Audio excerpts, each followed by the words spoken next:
Let's see this question, which of the following compound is optically inactive. Optically inactive पूछा है तो मतलब क्या है, इसमें आप लोगों से ही पूछना चाह रहा है कि किसके केस में कायरल सेंटर नहीं है। तो बात का इसमें जो कॉन्सेप्ट यूज होगा वो होगा कायरलिटी। कायरलिटी, ठीक है।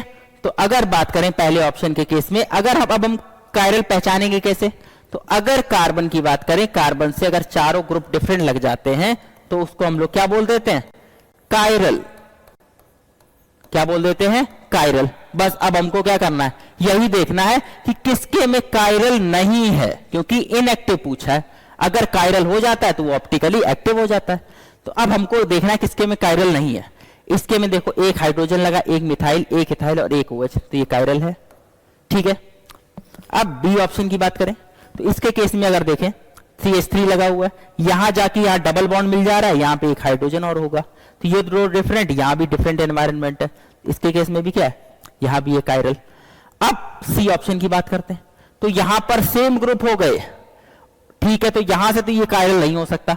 बात करते हैं यहां की, तो यहां से अगर देखें तो ये तो अलग अलग हैं, पर ये क्या है, इन दोनों की बात करें देखते हैं सेम, यहां पर भी सेम मिल रहा है, तो मतलब सेम ग्रुप मिल रहा है, सेम ग्रुप, तो मतलब नॉट कायरल, नॉट कायरल। आगे बढ़े, अब ऑप्शन डी पे आते हैं। तो डी की बात करें तो यहां एक हाइड्रोजन होगा, यहां पर क्या है, इसके केस में यहां एनवायरनमेंट अलग है, यहां अलग है, तो मतलब ये क्या होगा, कायरल हो गया।